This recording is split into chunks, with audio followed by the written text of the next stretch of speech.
Hello दोस्तों, तो स्वागत है हमारे YouTube चैनल में।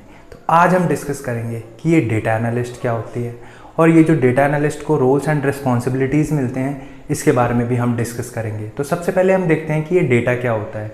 तो ये जो हम इंस्टाग्राम, ट्विटर, फेसबुक और गूगल यूज़ करते हैं, यहाँ पे हम क्या कर रहे हैं, हम डेटा जनरेट भी कर रहे हैं और कंज्यूम भी कर रहे हैं। हम 4G इंटरनेट भी यूज़ करते हैं, ये भी हमारा एक तरीके से डेटा ही है। अब ये जो डेटा है इसके लिए हमने एक अलग से सेपरेट वीडियो बना रखी है और इसका लिंक मैं नीचे डिस्क्रिप्शन में दे दूंगा, आप जाके उसको देख सकते हैं। लेकिन आज का हमारा जो टॉपिक है वो है डेटा एनालिस्ट। तो अब हम इस डेटा एनालिस्ट को एक एग्जांपल से समझते हैं। अब देखते हैं, जैसे कि मान के चलते हैं एक कंपनी है और उस कंपनी को अपनी जो नेक्स्ट ईयर की ग्रोथ है वो प्रिडिक्ट करनी है कि ठीक है भाई क्या होगी। और मान के चलो ये प्रिडिक्ट होती है कि ठीक है हमें जो नेक्स्ट ईयर है वो हमें 10% की ग्रोथ रेट चाहिए। और वो अपनी कंपनी में अपने एम्प्लॉयज़ को बोल देती है कि ठीक है हमारा जो टारगेट है जो हमें अचीव करना है वो 10% की ग्रोथ को अचीव करना है। अब एम्प्लॉयज़ के माइंड में यहाँ पे एक चीज़ आएगी, अगर वो टारगेट अचीवेबल होगा, मतलब फैक्ट्स पे बेस्ड होगा, अचीवेबल होगा, तो एम्प्लॉयज़ ठीक है वर्क करेगा, अपना 100% देगा। लेकिन अगर वो अचीवेबल ही नहीं होगा, जैसे अगर कंपनी बोल दे कि हमें नेक्स्ट ईयर की जो ग्रोथ है वो 50% करनी है, अब 50% अचीवेबल ही नहीं है, अब एम्प्लॉय क्या करेगा भाई, जब अगर वो अपना 100% देगा तब भी अचीव नहीं होगा, नहीं देगा तब भी अचीव नहीं होगा। तो वो जैसे काम कर रहा है अपना लैपटॉप पीसी पे बैठ के भाई वैसे ही अपना आराम से काम करता रहेगा, क्योंकि उसे पता है कि भाई मैं काम करूंगा तब भी अचीव नहीं होने का, नहीं करूंगा तब भी अचीव नहीं होने का। और पता कैसे चलेगा भैया, जब अचीव ही नहीं होने का, ओनर ने कोई भी एक टारगेट बोल दिया बस हमें वो अचीव करना है, ऐसे नहीं होता। यहाँ पर क्या होता है, इस पिक्चर में अब एंट्री होती है डेटा एनालिस्ट की।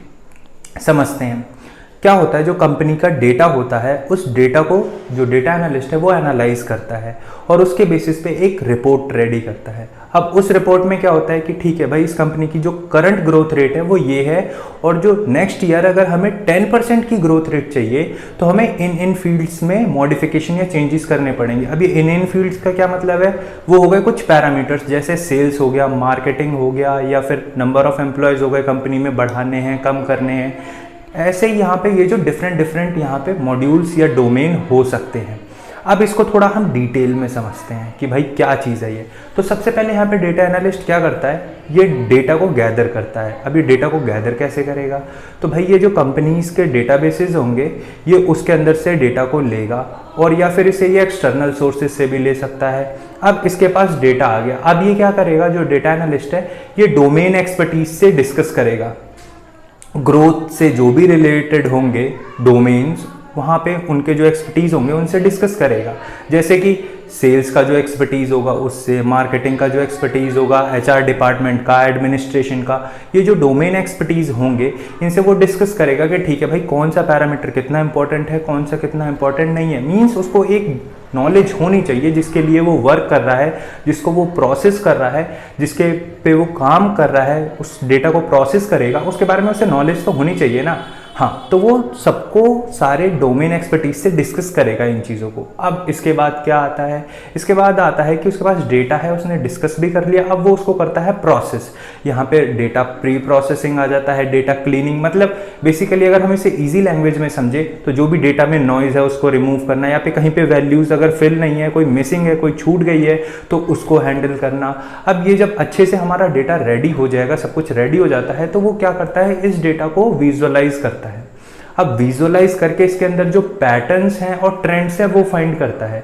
अब इससे क्या होता है, अब बेसिकली इससे क्या होता है, हमें ये पता चलता है कि जो बिजनेस है उसका ट्रेंड अप है, डाउन है, उसमें क्या पैटर्न्स बन रहे हैं। अब इससे क्या फ़र्क पड़ता है, इससे ये फ़र्क पड़ता है कि अगर हमारे बिजनेस में कुछ लॉसेस हैं या हमें कोई चीज़ ठीक करनी है तो हम क्या करेंगे, हमें पता चल जाता है कि हाँ भाई ठीक है हमें कौन से डोमेन में मॉडिफिकेशन करनी है या चेंजेस करने हैं या फिर कुछ छेड़छाड़ नहीं करनी।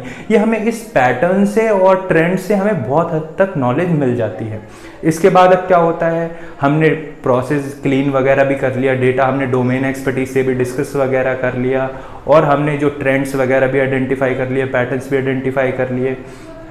अब इसके बाद क्या होती है, एक तैयार होती है रिपोर्ट, जो फाइनल रिपोर्ट होती है वो तैयार होती है, जिसके बारे में पूरी ग्रोथ रेट डिस्कस होगी कि हाँ भाई ये ग्रोथ रेट होनी चाहिए, इस ईयर की ग्रोथ रेट है, नेक्स्ट ईयर की ये होनी चाहिए। और इसके बाद यहाँ पे अभी डेटा एनालिस्ट का काम खत्म नहीं हुआ, अब ये फिर से वो डोमेन एक्सपर्टीज के साथ इस रिपोर्ट को डिस्कस करेगा। अगर ये रिपोर्ट ठीक है तो भाई ठीक है, यहाँ पे काम हो जाता है। अदरवाइज वो फिर से अपने देखेगा कि उसने क्या गलती की है, या फिर से इंप्रूवमेंट करेगा अपने जो भी उसने डेटा को एनालाइज किया है उसके अंदर। और यहाँ पे डेटा एनालिस्ट का एक और काम होता है, जो डेटाबेसेस हैं उनको डिज़ाइन, क्रिएट और मेंटेन करने का भी काम डेटा एनालिस्ट का ही होता है। तो ये सब था डेटा एनालिस्ट के बारे में, कि वो उसके पास अगर कोई प्रोजेक्ट आता है और कंपनी में उसमें क्या क्या काम होता है, जो प्रोजेक्ट उसके पास आता है उसमें उसको क्या क्या काम करना होता है, और ये डेटा साइंस से इसका काम किस हद तक वेरी करता है और क्या डिफरेंस होता है। तो इसके लिए हम एक सेपरेट वीडियो बना लेंगे। लेकिन डेटा साइंस के प्रोजेक्ट की क्या लाइफ साइकिल होती है उसके लिए हमने एक अलग से वीडियो ऑलरेडी बना रखी है, और उसका लिंक भी मैं नीचे डिस्क्रिप्शन में दे दूंगा। इस वीडियो के बाद आप उसको भी चेकआउट कर सकते हो।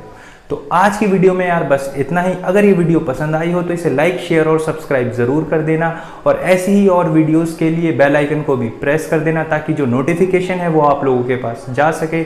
So thank you all for watching this video.